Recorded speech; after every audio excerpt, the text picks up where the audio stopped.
Hello Pisces, and welcome to your May 2026 monthly horoscope. My name is Justyna. Welcome to my channel. If you're a returning viewer, welcome back. Alright, so here today we are going to look at the most important events happening in May, and I'll tell you how they may influence your life on a deeper level. I follow Western astrology tropical zodiac, and these horoscopes are most accurate for your rising sign, also called the ascendant sign, so welcome. Alright, so we start with a full moon. First of all, we will start the month with a full moon, we'll end with a full moon as well. So it's intense on both sides, but it's more intense as we start the month because it starts with a full moon in Scorpio. Scorpio is the sign of really intense, transformative, profound energies. So there's an element of transformation happening as we start this month in your ninth house of your future direction, of your life purpose, anything to do with foreign matters, foreign people, foreign countries as well. Anything to do with your belief system, your life philosophy. So there's this shift of energy influencing these themes in your life, because the full moons are usually connected to a situation that has been unfolding for quite some time. This isn't necessarily something new, something brand new. It's something that has been an ongoing matter. All right, so here this full moon brings clarity, brings something up to the surface, to light, and this is connected to your probably your direction, the direction that you're heading with your life, your belief system. Something is reaching a turning point here, a sense of culmination in a way, which could actually manifest as a potential shift in your worldview. For example, maybe a realization about the path you're taking, or perhaps this could be connected also to some possible legal paperwork matters. Generally with full moons, you might be also launching a project or starting a new career, for example, something you've been preparing for quite some time, maybe something to do with teaching, coaching, guiding, mentoring.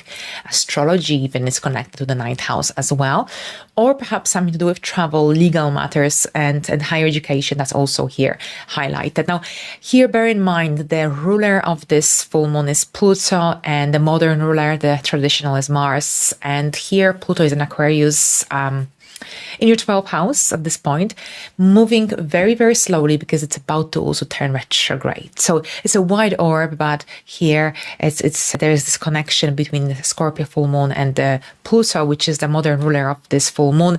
And of course, Pluto is a very, very slow moving planet in astrology. So here what this could indicate, this square could potentially bring some complexity or some complex thoughts up to the surface that are influencing your direction, or perhaps this could be about having this strong realization about something that you were unaware of. So here this square, although challenging, it could bring to light something that was unclear, because here the 12th house is connected to hidden matter. So this energy is also manifesting internally in many ways rather than externally. But also on the same day, we have Mercury and Chiron conjunction happening at 27 degrees. And this conjunction is happening in your second house of money, resources, possession. So leads to some financial realizations. This energy brings also awareness through your income, through your financial security, stability, through your sense of self-worth. And it could also, or perhaps some awareness where you undervalue yourself in your life. So this is really essential, because this conjunction also in combination with the full moon can help you let go and at least work with these patterns that in a way hold you back. On May the 3rd, we've got Mercury entering Taurus. Mercury, the planet of communication, your mindset, thinking processes, is moving to its one of the most favorite areas in the birth chart, and that's the third house, because of the third house traditional association with the energy of Gemini, and Mercury rules Gemini. So a beautiful placement for Mercury here. So there's this mental focus happening during this time, a shift, if you will, that is turning your attention towards some decisions, ideas, for example, anything to do with your immediate environment, travel, movement, connection. So generally you begin to process things more practically at this point for a couple of weeks. It's a fast transit because Mercury just finished its retrograde and post-shadow period in Pisces, and it's really regained its speed full on. So it's just staying here in Taurus for a couple of weeks. On May the 6th, we've got Pluto stationing retrograde in Aquarius at 5 degrees in your 12th house. So yet again here, it's the house of hidden matters, of the subconscious patterns as well. Anything to do with institutions and our dreams. Right, so this energy will manifest in internally rather than externally because it's retrograde.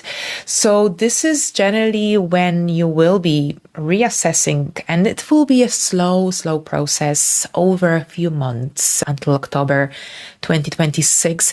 So this is a chance for you to reassess your some emotional habits.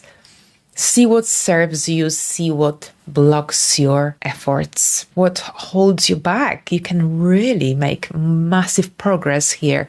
This is a chance to work on these negative patterns, emotional dynamics as well that hold you back in your life and kind of stop you from moving forward. And at the same time, this Pluto retrograde can also help you face something that you've been avoiding, something that perhaps you didn't have a chance to or courage to fully face. So it's a really powerful retrograde. Now on May the 16th, there's a new moon in Taurus happening in your 3rd house.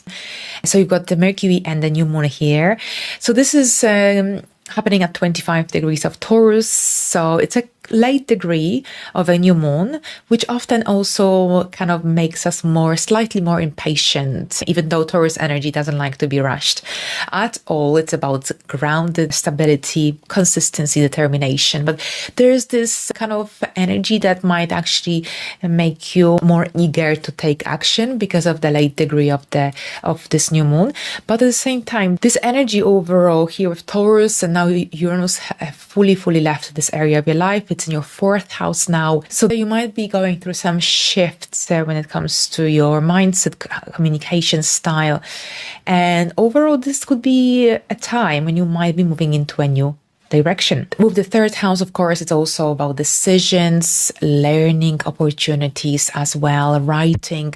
It's a very mentally stimulating new moon, but at the same time with Taurus and fixed energy overall, this is about creating something lasting.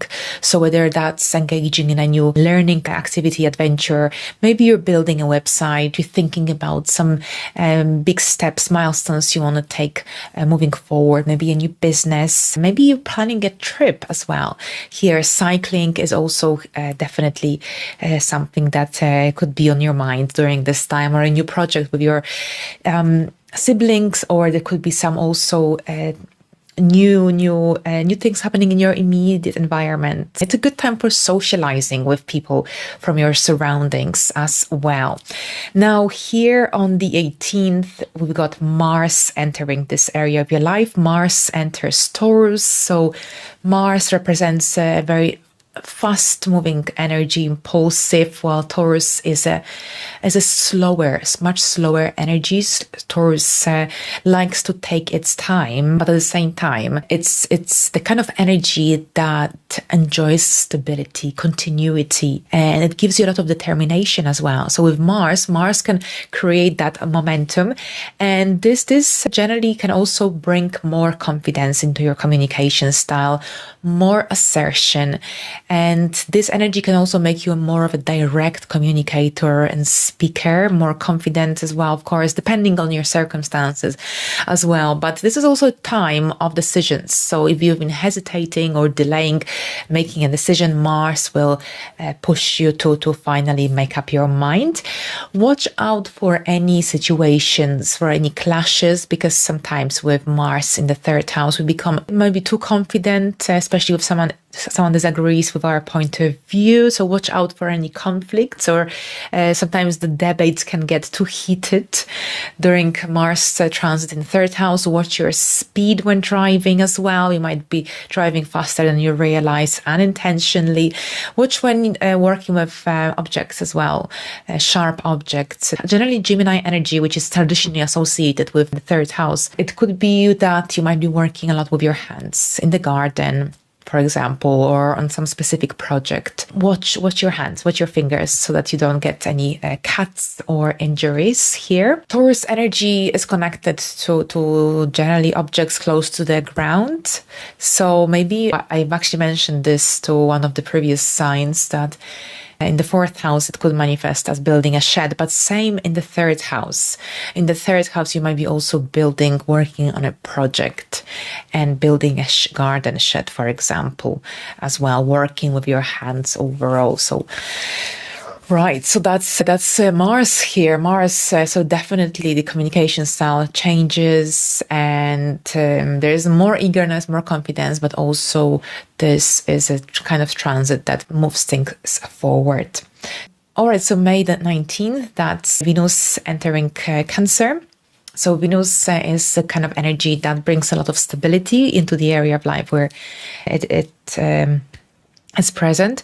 So that's your fifth house, and Venus in the fifth house feels very, very comfortable. This is the house of romance, traditionally associated with the energy of Leo. Venus here can be very expressive and charming. This is a really beautiful time for engaging in activities that bring joy, happiness, and very like the nurturing. You need that emotional connection in terms of whatever that you do to feel emotionally satisfied and fulfilled. So this is a much lighter energy, much more creative. It helps you to heal those inner wounds or in your inner child. And it's a good time for engaging in some creative projects, or perhaps you might be working with some female friends together, building something together. Maybe it's about new clients. This fifth house deals with self-employment as well. So this could also bring some positive developments in this area of your life. It's a very romantic energy here in the fifth house. And also it also brings harmony and more harmonizing energy with your children, or when working with young people. All right, so on May the 21st, we've got the Sun moving into Gemini. So we start Gemini season here on the 21st of May. So here, this is happening in your fourth house. So right. So at this point, you've got Mercury here. Mercury is helping you to generally deal with all the to-do lists here and see what's working, what isn't, what needs fixing, what perhaps what you need to what needs to be replaced, or what is missing in the house sphere.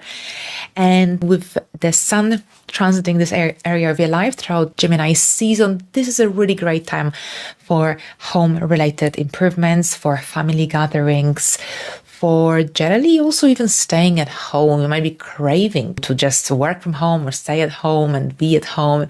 And this energy brings that need for versatility at home as well. But with the Sun here, this is a chance for you to strengthen your foundations and to deal with anything that requires improvement at home as well. But watch out, because on the 22nd, we've got a really interesting alignment between the Sun and Uranus. It's a conjunction at 1 degree of Gemini. So here, that's in your fourth house. Whenever Uranus is activated, it brings some unexpected development situations. It's usually fast. It happens usually fast. It's a fast energy, and it can just happen very unexpectedly. It could be connected to some unexpected guests, unexpected news regarding your home, maybe some unexpected changes in the home or family dynamics, or perhaps some sudden realizations that something needs to change in the home sphere, for example, as well. So there is this shift of energy happening in your living situation, something that generally changes quickly, and it needs you to adapt quickly. But it shouldn't be such a big issue, because you are a mutable sign, and mutable signs are naturally flexible, adaptable, they go with the flow. So this is the kind of energy that you need. Now, this energy could disrupt your days, so keep your schedule light if you can, or flexible if you can, but here some of your plans might require some adjustments. Now we end the month with a full moon happening in the sign of Sagittarius, so that's your 10th house. And here Sagittarius energy is very philosophical, adventurous, and spontaneous as well. So this is a time of visibility, a much greater visibility here in your 10th house. Whenever the full moon occurs in the 10th house, we feel more noticeable, and we feel more out there. This could be a time of recognition, some really important milestones.